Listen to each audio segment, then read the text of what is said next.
Hey, everybody, this is Jay Young, and we're having an excellent, I think this is episode 180, Jordan. I think we're at 180 now. Oh, Hey! we've done a 180. Yeah, so we're a part of the 180 show and episode 180. And we have a special guest today, Anna Covert. She's a digital marketing strategist. Man, that's a mouthful. I got to find out what that is, but we're going to find out in a minute. But she's a speaker and a Forbes book author, and just like me, I'm a Forbes book author. So is she, which that's how we kind of connected. Which I can't wait to learn more.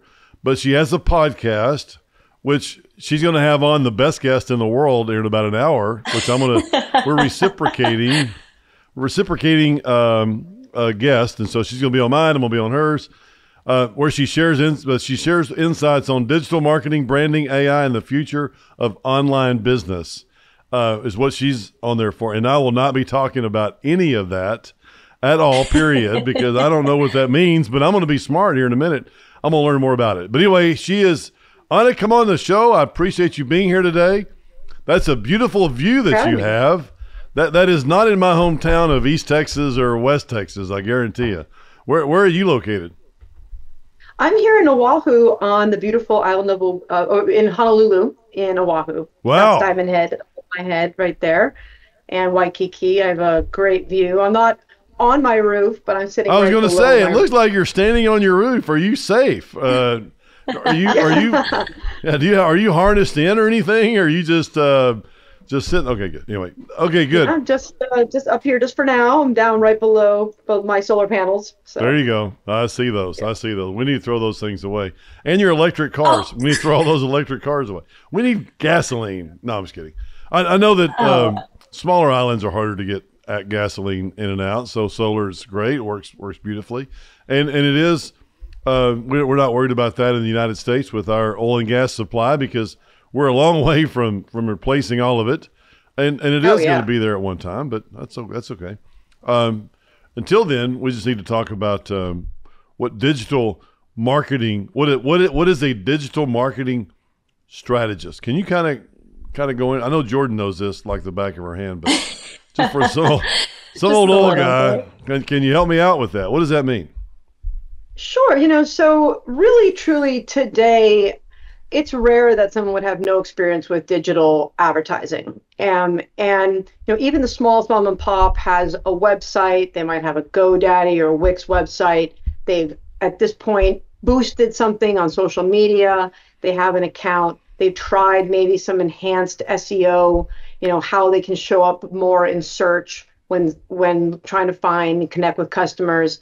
And those are all facets of digital advertising, how people find and consume our content. And really today we're looking at that as like the mothership of communication, that's where people engage with us. Now, once you have your website, of course, the next step is how do we make sure people find it? Because Did you know that today there's over 250,000 websites that go online worldwide a day? Wow. That's 173 a minute. Wow. Right? So you can imagine that with just so many other sites out there, making sure that Google knows you exist.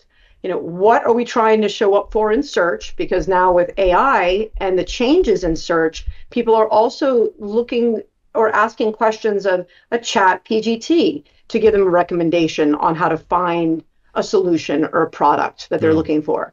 Yeah. So as search evolves and, we have advertisements, there's SEO, other different factors that all contribute to getting the right person to the website at the right time, and then generating that trackable conversion, whatever that might be. So what is digital? What digital marketing? So when I think about digital marketing, I'm thinking digital. What is that just the whole thing in a anything nutshell? Online? Anything online for me to differentiate myself from others, for you to go to my website. Is that kind of how we see that? So think of it this way. So if we were to do, and this was one of the reasons that kind of why I wrote my book, because of how confusing it is, right? So, but let's say we did a television commercial and we wanted to know, did our TV commercial run?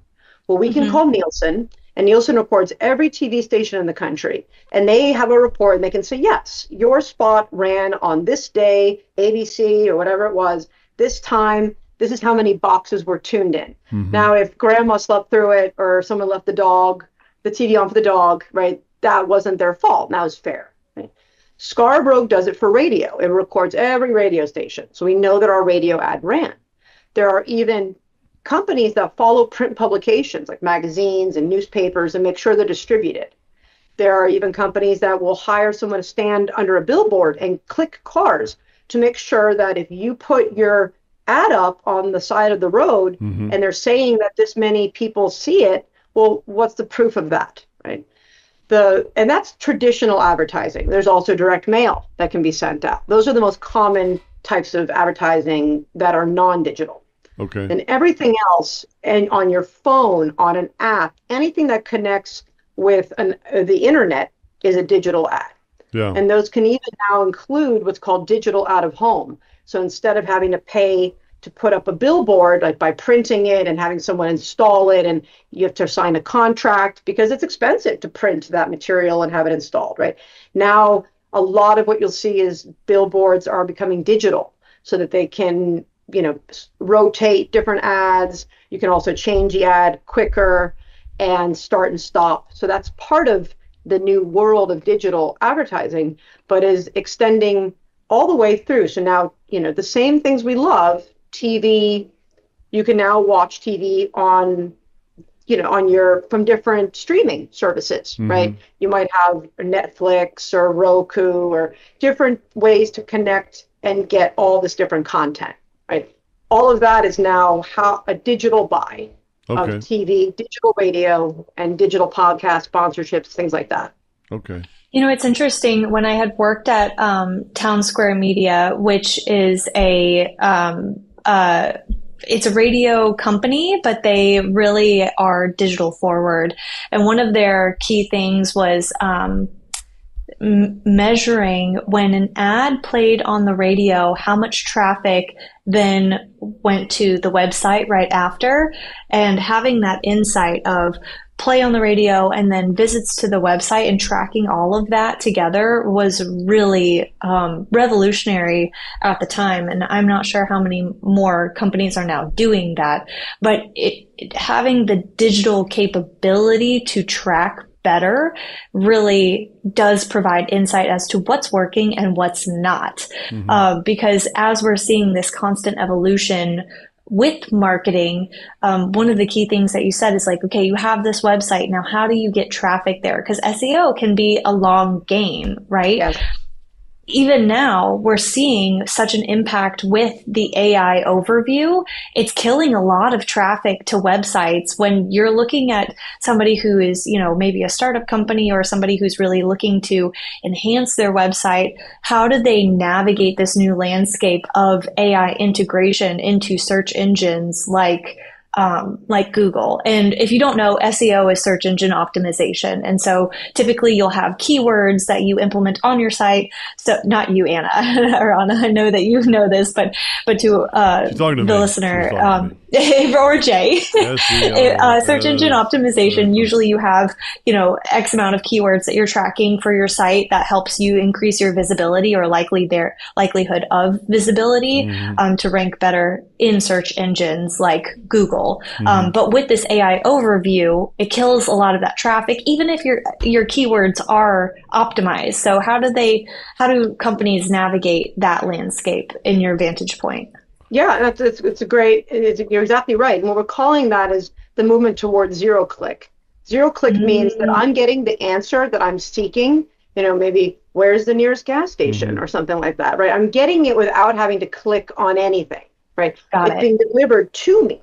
And that's changing you're exactly right, because before, SEO is a long process and can be a long process.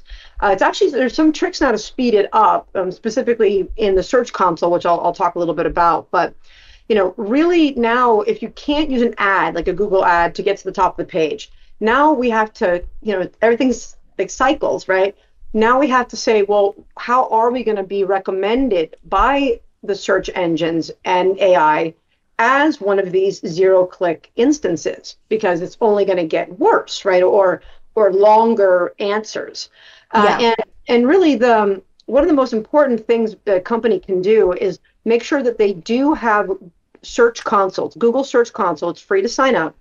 And make sure that your site, every time you even write one new page of content or a blog, blogging is one of those strategies we've been using for years for the goal of search engine optimization, because you're exactly right. It's the number of keywords or keyword phrases that you have.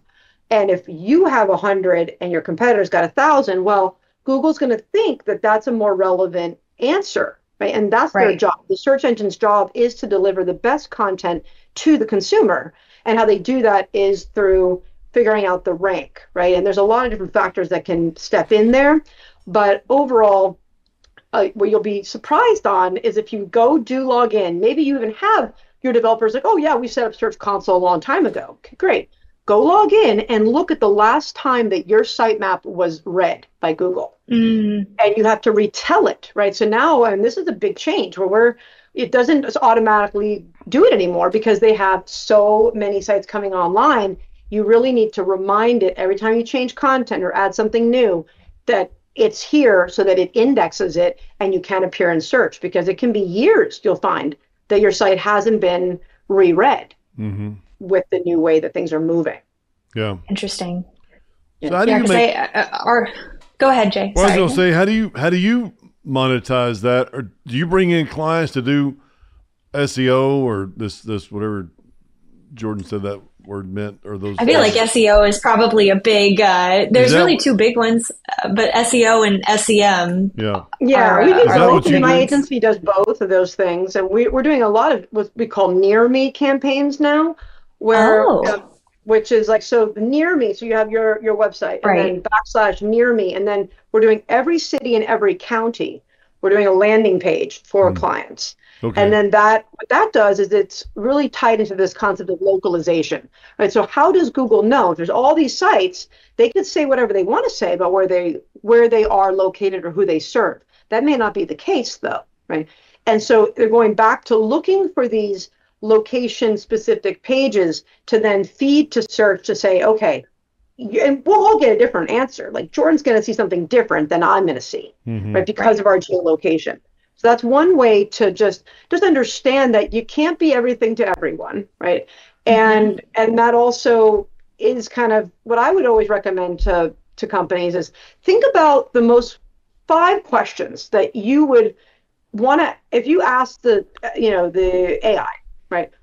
What is something related to your business, right? Like what is the best solar installer in my area, or fill in the blank. But see what does come up in search. Go to Gemini, go to chat, see what competitors of yours are showing up. And they'll even give you links to where they pulled this content as the source. And so it's a lot easier than you might expect now if you do that work and think about, okay, well, what is it looking for? How do I get those terms, to your point, right, or keyword phrases into the copy? And then, just look at the competitor of the link that Google said this was the best information, and then just write more copy than they have. And then, when you're looking at blog posts, how many blog posts do you recommend somebody write and publish to their site? A week, a month, a quarter? It really depends on the type of business you're in and what your goals are, right? And because it can be a lot of work, right? But now with these tools that we have in AI, generating content's much easier than before. But then we kind of get into the little between the lines of, if everyone's using AI, then no one's going to look different, right? And that's a concern we have too, right? The authenticness of the content, right? And on the other side of this, when you have millions of pieces of content out there, is there really anything that's truly authentic? Well, and yes and no. I mean, if we're answering a question about tax credits, okay, well, there's only so many ways you can write that. But when we're talking about the company story and why are you in business to begin with? What was so compelling that you said, I'm planting my flag, I'm starting this company, this is our principles as a business, this is why we're different, this is the problem that we solve for the consumer. and making sure that, even when using AI, that you have it very dialed down as to what those, we call them leverageable points of difference are. What makes you better, different than your competitor? And having that and feeding that to the AI and saying, this is who we are as a company. This is why we're in business. And now this is who we are. We want to write an article about tax credit, right? And our view of it, right? Then it can be more unique. And that's something that is, I think, a must do, even with social content. People want to connect with the brand, and especially the Gen Zs at a deeper level. Like, they want those stories and behind the scenes and real, authentic feeling, right?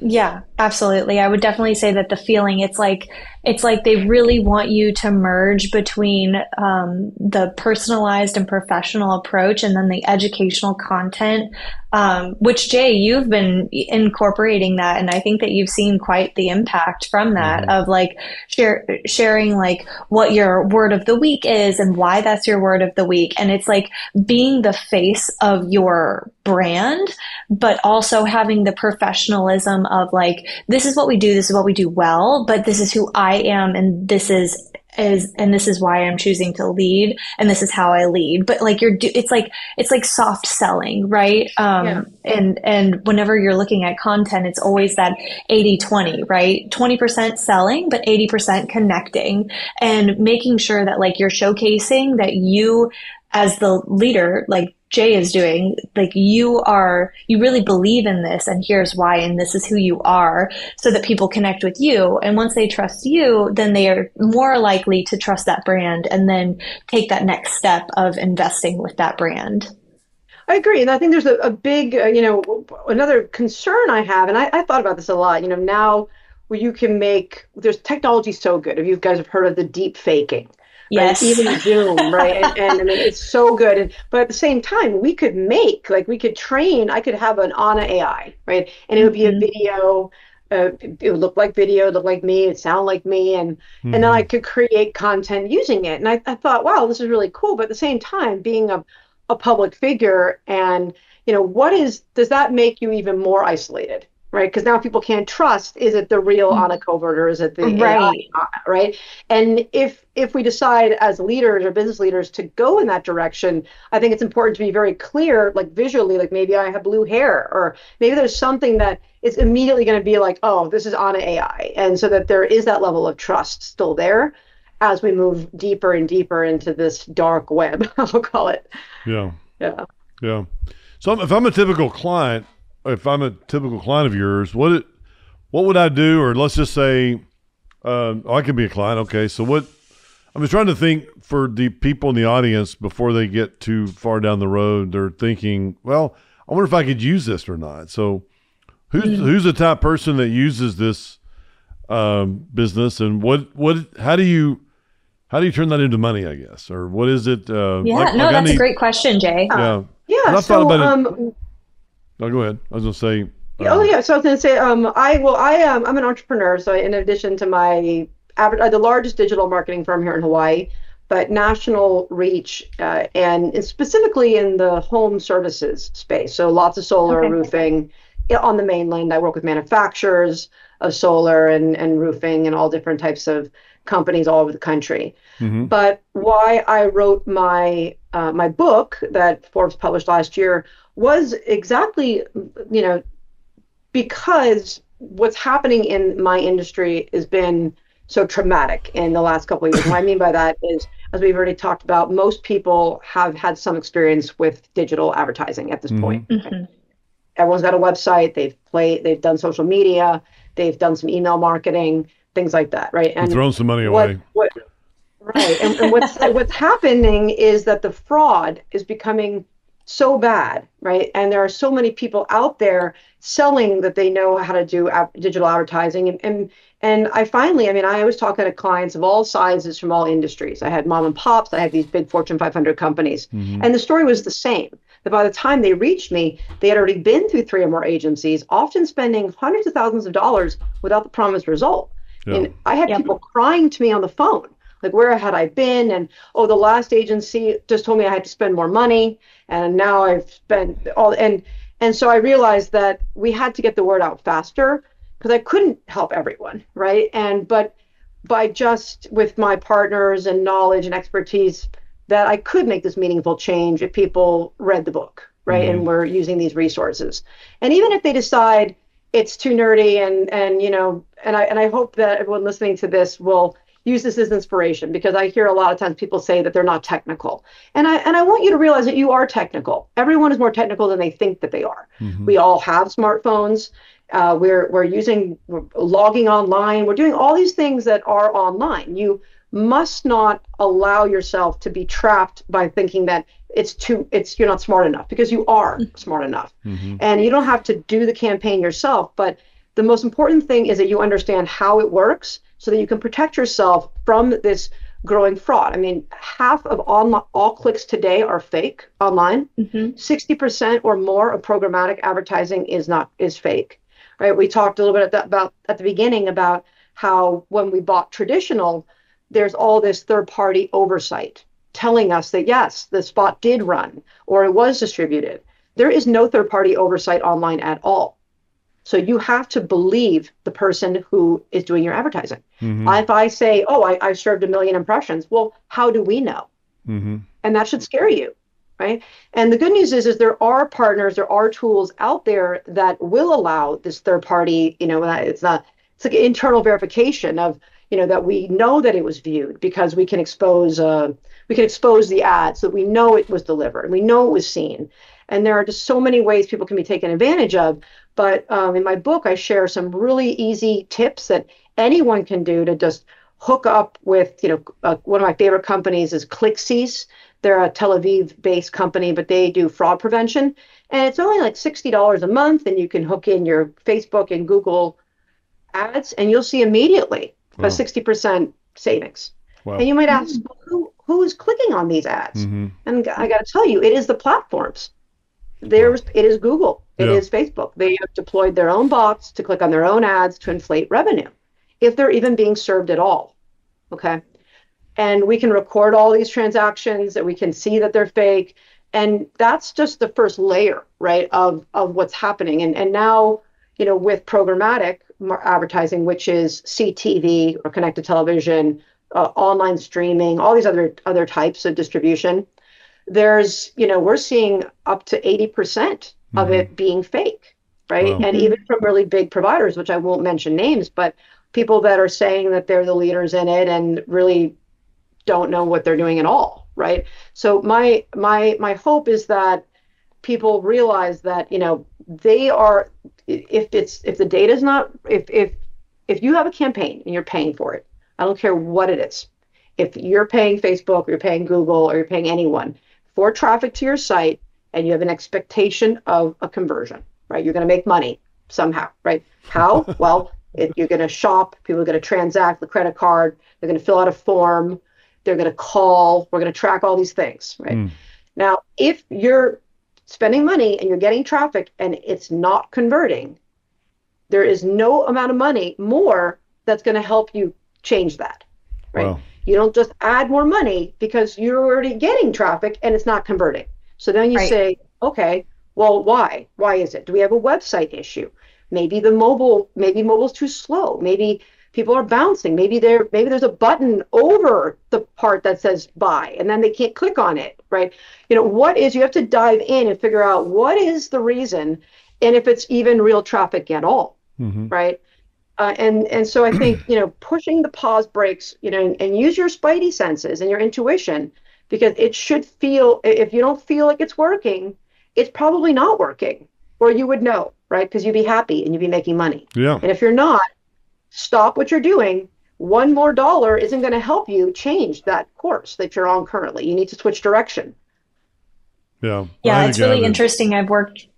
Oh, go ahead, Jay. Well, I was going to say, I had a guy that, from California, and we did this for like a year, and we spent $100,000, and it wasn't getting anywhere. And he was very reputable, but it was just like, I said, guy, man, we need to see some, and we had a call once a month, but it wasn't working. I mean, there wasn't anything, and I mean, even though this was during the high season, which is taxes, I was like, dude, if you Google taxes, I mean, you should hit King Operating because our deal's 100% tax write-off. So if you're a accredited investor, if you have a little bit of money and you want to invest in oil and gas, you should be looking at our product, or you should at least, our website should be just pounded right now, especially end of the year. And he's like, well, I don't know. We haven't, I'm like, man, I don't.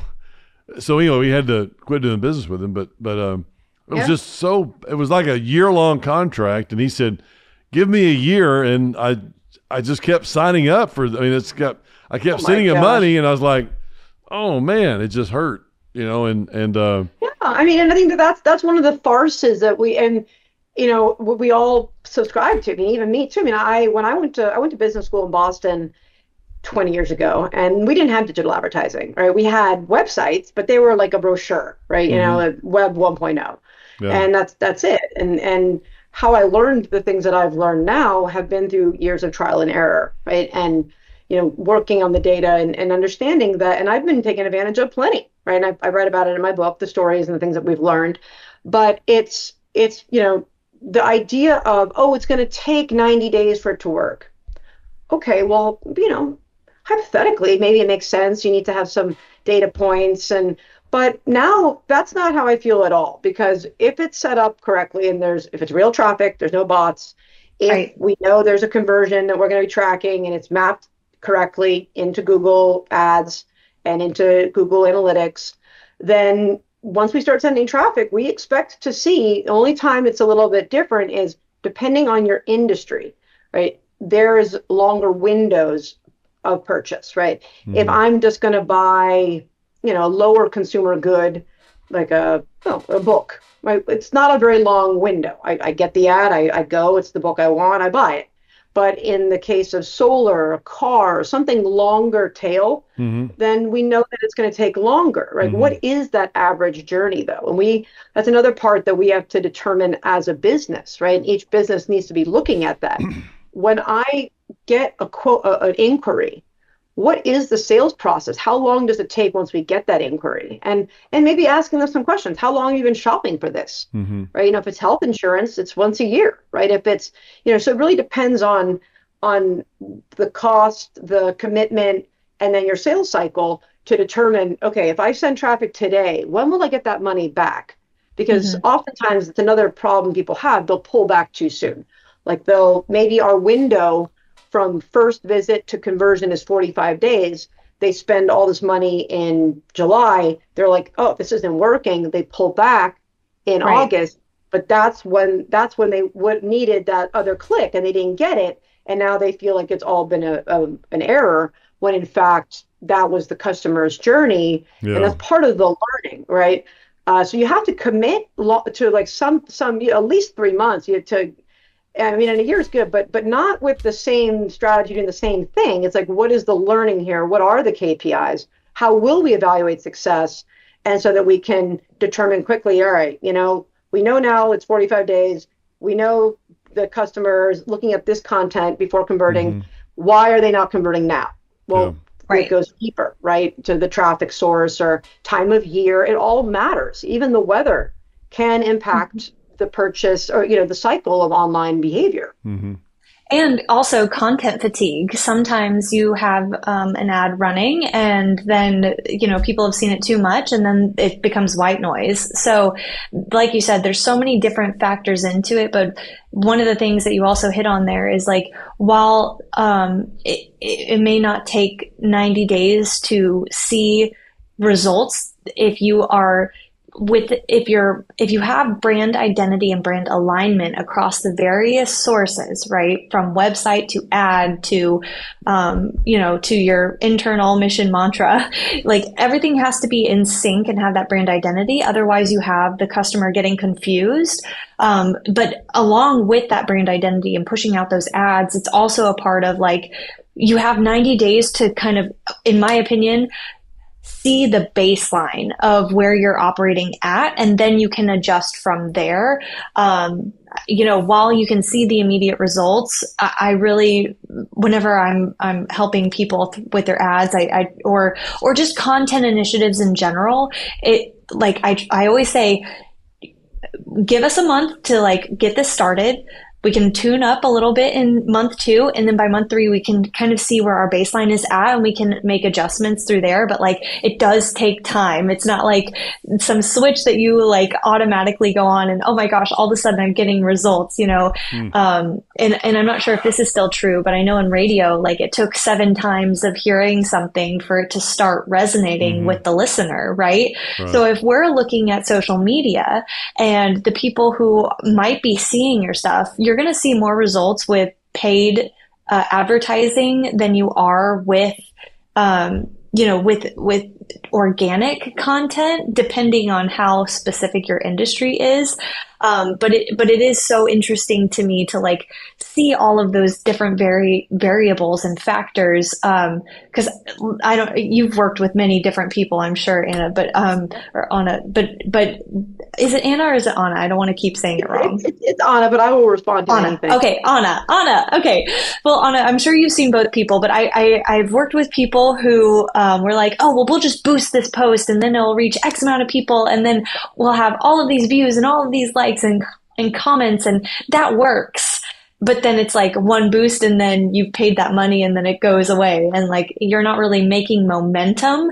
You're just boosting like one part of it versus having a strategy and implementing long-term momentum to build results. And then on the other hand, having that 90-day period to gain baseline and do things organically to really boost things up, and then focusing on those keywords and making sure everything's in alignment, seeing that and having that momentum start building is actually like producing more results. But working with both, I'm like, I'd rather work with the long-term strategy and momentum build than the boosting of posts and disjointed efforts that don't really produce the results. And the other thing, which I think would be really impactful for you to talk about, is like when we're looking at advertising, particularly on digital platforms, in my opinion, more simple is better.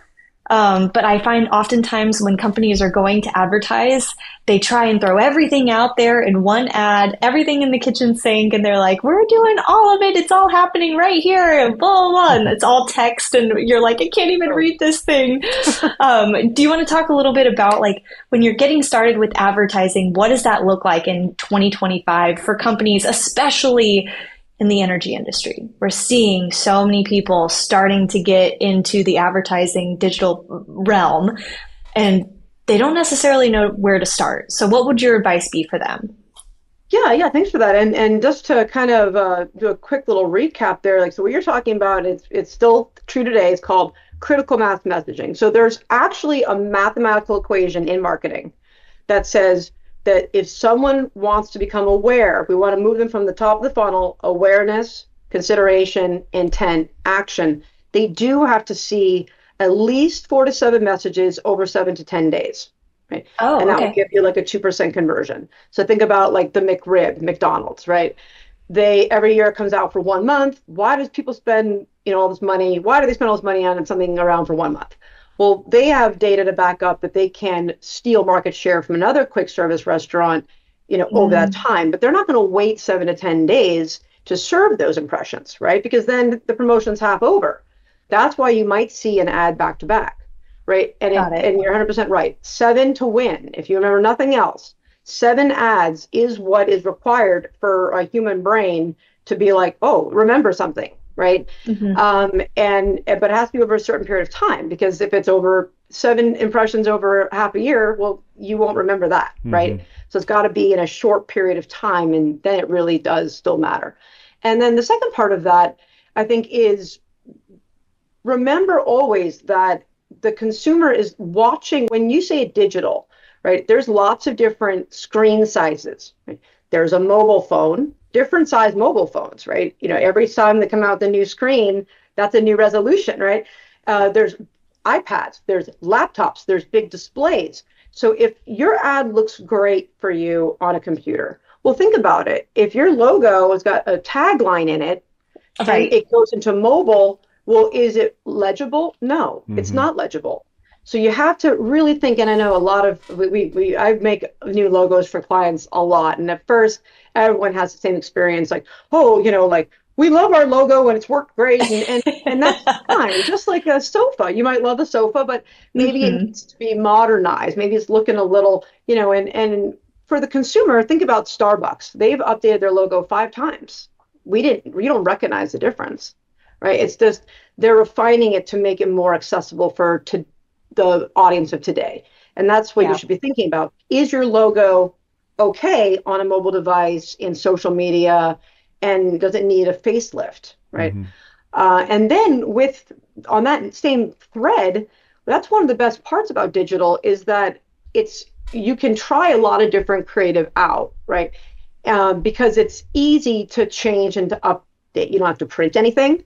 You don't have to really, develop much, right? You can, even based off of where that customer is geographically, what they're interested in, where they saw your ad, we could even change the creative to match what they're looking for more, right? So all those things are possible, and you should just really break out, what are the core problems you solve, right? Everyone wants that, right? And then, there's a lot of the platforms have even ad builders. You don't even need a designer to try creative out. And my favorite thing is remarketing. What I'll recommend to anyone listening is, and if you want to see remarketing in real life, in full force, you can go to any of my sites, but the covertcode.com, which is my book, or covertcommunication.com, and just click around and you will experience full funnel remarketing. You will see me on TV. You will see banner ads. You will see, and just know that I'm only spending $300 a month on what you're going to experience. So it does not have to be expensive. You have to, know how to do it, right? And in my book, I tell everyone exactly how and what tools I use, and there's also free resources on my site to help you as well. And then you just have to get traffic to the site that's real, and then you let remarketing take it the rest of the way with that repetition, and use different creatives so people don't get bored. I think that's a great choice.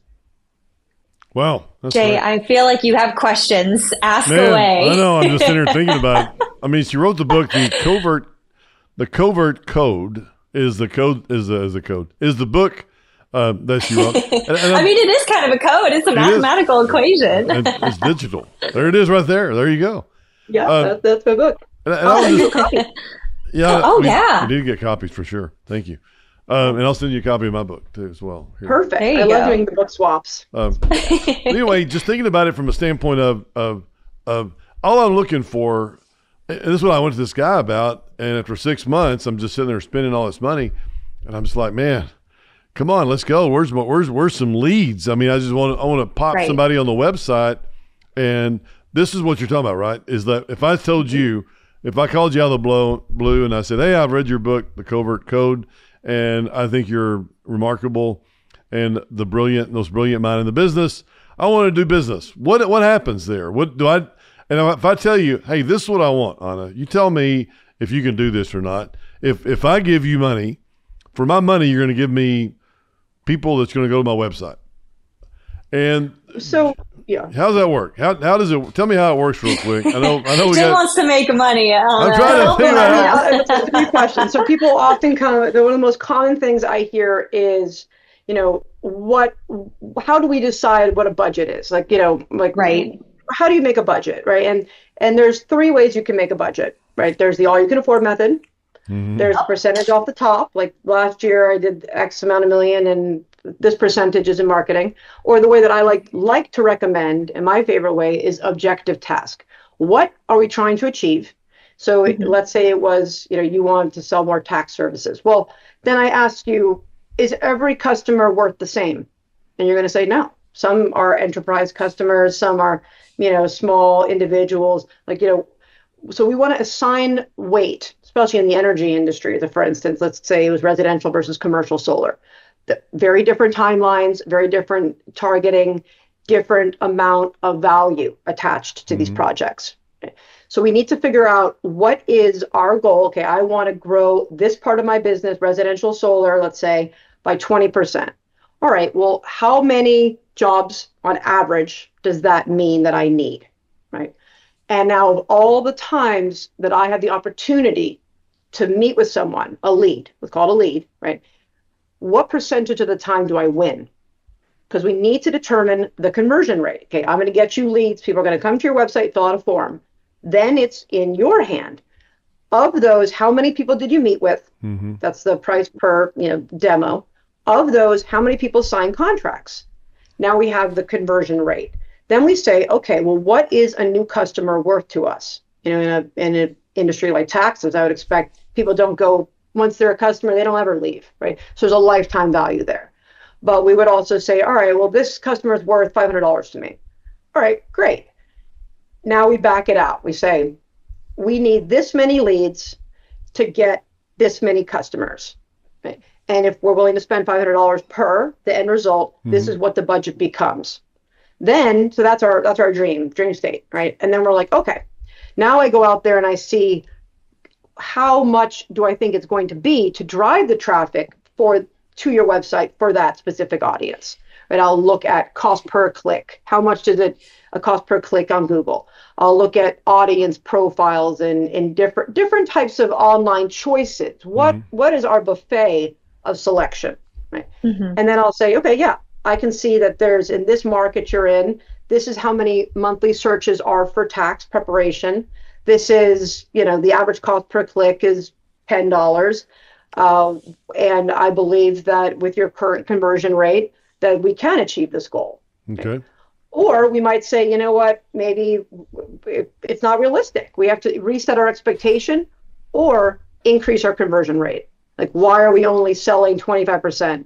Why are we only sitting with 50% of these leads, right? So there's two ways to increase that result. But we do it very systematically, and every industry is different. So that's kind of the beginning stages of discovery and level setting. One thing that I really love about this conversation is I feel like oftentimes, and Jay, you probably can attest to this, marketing seems so like ethereal. It's like, it's all, we can't quantify all the marketing spend. But when you have, your equation like that, and you're like, okay, you think about it as like a business owner, and I saw this video on Instagram the other day that was like, there's two types of marketing people. Like, there's the people who make the fun creative stuff, and then there's the data analysts who kind of like quantify the marketing spend and the creative content to like then produce like where the results are going to. But you kind of merge both of those. Like, you're talking about the story points, and then you're also talking about like the actual equation that has led you to help people maximize their investment to then quantify that marketing spend with customer acquisition. And that's the important part, which, Jay, you've been like seeking. So look at you, Mr. Manifester. You have found what you were looking for, I feel. I know. Well, that's all I'm looking for is, hey, how much money does it cost to get a lead? Or how much money does it cost to get, and all I need are people that are accredited, or that have money, right? They're not afraid, but also that like to do alternative investments. And I'm just thinking, okay, hey, here's my two criteria. They're not, because if a person wants a 4% return on their investment, period, end of story, I'm not going to take any more risk. They're not my guy, right? Or if they don't have money to put in, $50, $100, $200,000 in an oil and gas project, they're not our guy. So we're looking for people that have $200,000 that are risk takers or put money into alternative investments, if you will. And if you could just generate me those, I'm happy. But this guy that I did business with before, I was like, how hard is that? After 6 months, I'm like, dude, I got like 1 lead or 2 leads. I'm like, man, either you don't know what you're doing or you're scamming me or something. And anyway, so we quit doing this, but I also wonder too, like, it depends on the platform, right? Like Facebook might not be your bread and butter. LinkedIn might be a better opportunity. Now, LinkedIn also is just going kind of oversaturated. I just wanted them to go online. I just wanted them to go online. Well, this is maybe my fault, but so like a Google ad or something? Yeah, I want a Google ad or something. Google ad me or Google. Hey, I want to save money on my taxes. Click. King Operating comes up. Hey, we got this 100% tax deductible thing. Want to know more information? Click here. That's what I was talking about. We did the Facebook things. We wasted tons of money. I'm immediately hearing from what you're telling me is that, your audience may not be the ones they probably have financial advisors maybe, or maybe they're doing it themselves, but the pathway, are they going to Google that? Or are they going to think that they already know? They're smart, right? They're savvy. If they're doing it themselves, if they don't have someone to recommend them, that there might be some other types of ways to, like, native content as a for instance, which is called like clickbait. Like someone, we've all seen it, like we were reading something on CNN and lose 20 pounds with avocados, and you're like click click click click, right? But that's to me like did you know, like it's one of those missing gap, like did you know that you could save this much, something that we're not sure the words are now, but something tantalizing, so that this person who's reading it disguises itself like content. They want to be the smartest person in the room, right? They want to feel like they're finding it because it's not for everyone, it's exclusive, almost like the scarcity exclusivity kind of factor, and that you're not going to accept everyone because this is not for everyone. This is for a very specific type of person. Yeah, right? Exactly. So I think it's all looking for. Yeah, so it's all about just leveraging behavioral science, understanding the tools we have, understanding how people consume content, and then picking the right mix. Right. I mean, it might even be a FedEx campaign, with an invitation for some people who might qualify. Yeah. It's a very different feel than, hey, we'll take anyone, click here. No, that's not what I'm hearing. Right. Right. So I think it's really all. It's goes deeper, right? Like, what kind of traffic do we want? And if we get it, are they our customer at all? Right? Mm-hmm. Because I think Google Ads might be a hard one if that's the criteria. Yeah. No, that's good. I like it. I mean, we've gone on, TikTok or LinkedIn, and we're doing shorts. We're doing this, that, and the other, trying to just, and we've gotten a great response. And the good thing is our product is great, and it's getting better all the time, so it's making clients money, which is obviously I wouldn't say it's half. I wouldn't say it's half the battle. It's 90% of the battle. I mean, I'll find them if they, So anyway, that's great. I know that we're almost out of time here. We've got we got to wrap up. Jordan, anything else you want to talk about real quick, or? I think just like, I would be remiss if I didn't ask my one last question, which is knowing what you know now and seeing the journey that you've had along your way. And there's so much more about your career and your book and your podcast, the Covert Code and all of those things. We'll definitely have to have you back on to talk more because there's a lot changing. We didn't even get into Web3. But knowing what you know now about your career path, what would you tell your 18-year-old self? Oh, gosh. It's a tough one. I think what I would, for me, I'll get a little personal on it because, I'm dyslexic, right? And I've always been dyslexic my whole life. And that was another reason why I'm so passionate about fairness and transparency online is because, the computer was one of the tools that really changed things for me. Because finally I could read my own handwriting, I had spell check, I had Excel, I had these other ways that leveled the playing field for me. And I think today, while technology has helped millions of people, billions of people have better lives, safer, fairer, healthier, the fact remains that every technology is both a burden and a blessing. And then the very same tools that I've used to be successful are also helping others, really put themselves in a negative situation. So I would say to my 18-year-old self to just, keep learning. I would say you should always just keep learning and question, question everything. I think really, just because they're the leader doesn't mean that they're doing a good job, right? I mean, just because they say that they're doing these things doesn't mean that they're, an authority in the space. They've got to prove that to you. And, for anyone listening, the most important things, if you're buying ads right now, is you ask the people you're buying ads from, how do you prove to me that my impression is running? And then how do you prove to me that my clicks are real? Yeah. And those are the only things you have to ask them, and you will see if what their response are, right? And that's when you'll know right away if you're going to push the pause or if you believe in what they're doing, but they have to prove it to you.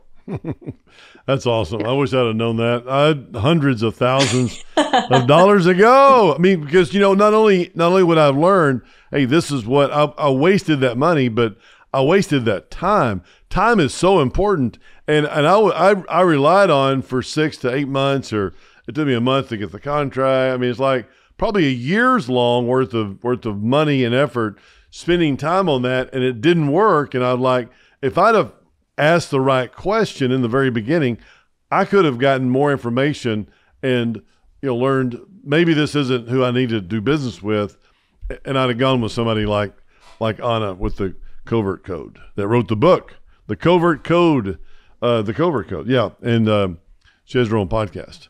Anyway, hey, that's it for today. I'm going to do this real quick. I've got some questions that I'm going to come out with. I'm just going to kind of fireball these. Jordan, okay. I haven't done this before, but I'm going to ask just some questions and I'm going to answer as well. But what are you reading right now? Is there anything in particular you're reading right now, Anna? I just finished Make Money Easy by Lewis Howes. I really like his podcast. Yeah. And I just finished reading that. Good. And I'm going to be reading Gary Wheeler. He's another, I met a lot of people through the Forbes network, so we do a lot of book trades. I got a whole stack of books over here that I get to just pick through, and I'm going to pick his next. All right. Jordan, you got anything particular right now you're reading? I'm actually reading the Checklist Manifesto. Anna, you talked about how with more technology and knowledge, there is almost a bigger gap. And it just talks about keeping a checklist to make sure that you're in alignment with what you're trying to achieve and not missing out on the things that you didn't think about. Yeah, great. Asking great questions. Right now I'm reading How the Rich Get Richer. I know, Jordan, you remember that one. Yeah, Gabriel Shahan, RIA out of L.A. or East L.A.